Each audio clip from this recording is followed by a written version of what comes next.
ఇప్పటికీ మనం అమ్మవారు ఇక్కడే జన్మించింది అని. అమ్మవారు అగ్నిగుండ ప్రవేశం చేసినప్పుడు అమ్మవారితో పాటు 102 మంది కూడా అగ్నిగుండ ప్రవేశం చేశారు కనుక గుండాల వీధి అని ఒకటి. ఇలా ప్రతి ఒక్క వీధి కూడా అమ్మవారితో చారిత్రాత్మకమైన సంబంధంగానే ఉంటాయి ఆ వీధి. ఈ విధంగా పెనుగొండలో జన్మించింది అమ్మవారు. రాజమండ్రిలో జన్మించారు, రాజమహేంద్రవరంలో జన్మించారు చిత్రకంఠుడే. ఈ కాలంలో శాప ప్రతిశాపాల కారణంతో ఆయన విష్ణువర్ధన మహారాజుగా జన్మించారు.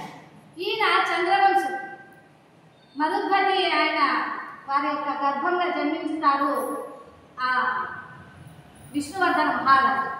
అయితే ఎవరిపై విష్ణువర్ధన మహారాజు అంటే మనకు పాండవులు ఉన్నారు చూసారా? ఎంతమంది పాండవులు అంటే 5 మంది. కరెక్ట్ అమ్మా. ఆ 5 మందిలో అర్జునునికి 64వ తరం మనవడే ఈ విష్ణువర్ధన మహారాజు. అయితే వాళ్ళ పెద్ద తాతగారు ఎవరు? భీమసేనుడు. ఆ భీమసేనుని పోలి ఉండడం కారణం చేత ఇతన్ని కలియుగ భీమసేనుడని, సింహబలుడని ఈ విధంగా చెప్తూ ఉంటారు ఆ విష్ణువర్ధన మహారాజు.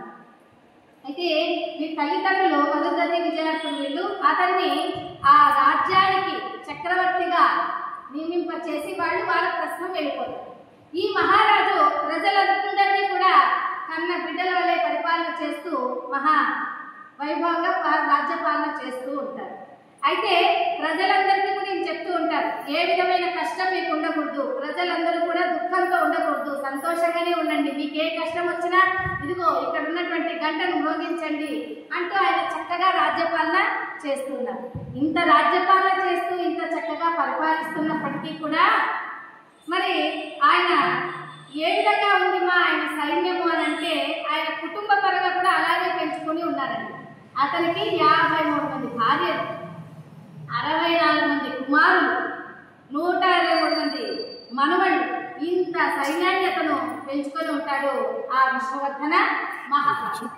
ఒకనాడు ఆ విష్ణువర్ధన మహారాజు శేష తల్పం మీద ఇలా పడుకొని ఉంటాడు. ఒక బ్రాహ్మీ ముహూర్తంలో ఆ విష్ణువర్ధన మహారాజుకి ఒక దుస్వప్నం వస్తుందన్న. దుస్వప్నం అంటే చెడు కళ, స్వప్నము అంటే మంచి స్వప్నం అంటే మంచి కళలు అన్నమాట. ఇలా దుస్వప్నం వచ్చేసరికి ఆ మహారాజు ఉలిక్కిపడి లేస్తాడు. ఎందుకని అలాగా అంటే ఆ దుస్వప్నము ఎంత చెడ్డగా ఆయనకు కనిపిస్తుంది అంటే ఆదిశక్తి స్వరూపమే ఆ త్రిశూలం పట్టుకొని అమ్మవారు ఎదురొస్తున్నట్టు అతన్ని చీల్చి చెండాడుతున్నట్టుగా స్వప్నం వచ్చింది. ఎవరైనా భయపడతారా? భయపడతారా? ఇంత కళ వచ్చేస్తే కదా. అలాగా అంతగా భయపడ్డాడు ఆ విష్ణువర్ధన మహారాజుకి. అతనికి నిద్ర పట్టడం లేదు. ఎప్పుడెప్పుడు తెల్లవారు పండితులందరినీ, జ్యోతిష్కులందరినీ పిలిపించారు.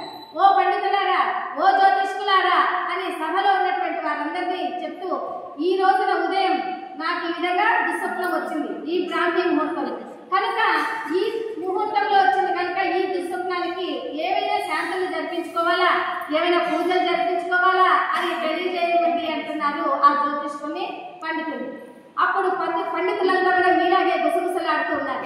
ఏం చెప్పాలి మహారాజుకి, ఏం చెప్పాలి మహారాజుకి అని అంటున్నారు. ఎందుకంటే వాళ్ళంతా పంచాంగాలు ఇటు తిప్పి అటు తిప్పి అటు తిప్పి ఇటు తిప్పి, ఓ మహారాజా, ఓ చక్రవర్తి, ఈ రోజున మీకు వచ్చినటువంటి ఈ దుస్వప్నమే త్రేతాయుగంలో కూడా ఒక గొప్ప మహారాజుకు వచ్చిందయ్యా. ఆ దుస్వప్నం వచ్చిన కొంతకాలానికే అతను మరణించేశాడు అని చెప్పగానే ఈ మహారాజు కోపం వచ్చింది. ఏంటయ్యా, ఏంటి జ్యోతిష్కులారా, మీరు చెప్పేది ఏంటి, ఇంత నర్వగర్భితంగా మీరు మాట్లాడతారా అని అంటున్నారు. ఎందుకంటే అంత కోపం వచ్చేసింది. ఎవరికైనా అంతే కదా, నువ్వు తొందరలో చనిపోతావంటే ఏమొస్తుంది, కోపమే వస్తుంది అనమాట. ఆ విధంగా మహారాజు కోపం వచ్చేసరికి వీళ్ళందరూ కూడా జ్యోతిష్కులంతా మహారాజా అది కాదయ్యా, అదేంటంటే నీ వాళ్ళతో ఎట్లాగైనా కూడా నీ యుద్ధం చేసి గెలుస్తావు అనేటట్టుగా చెప్తున్నారు. అప్పుడు ఈ జ్యోతిష్కులందరినీ కూడా భయపడేసరికి వాళ్ళందరూ కూడా వాళ్ళ పంచాంగాలన్నీ కూడా చక్కలో పెట్టుకొని వెళ్ళిపోతున్నారు. ఓ మహర్షులారా, ఓ జ్యోతిష్కులారా, అలా వెళ్ళిపోతున్నారంటే ఎవరికి వచ్చిందయ్యా ఈ స్వప్నం అని అడిగారు. త్రేతాయుగంలో ఒక రావణాసురుడికి వచ్చిందయ్యా, అందుకనే సీత కారణంగా లంక నాశనం, భారీ నాశనం జరిగింది అని చెప్పి వాళ్ళు వెళ్ళిపోతారు. ఇక మహారాజు గారికి స్వప్నం వచ్చినప్పటి నుంచి అసలు ఇక చింతాక్రాంత పడైపోయాడు. చింతాక్రాంతం అంటే చాలా దుఃఖపడిపోతున్నాడు.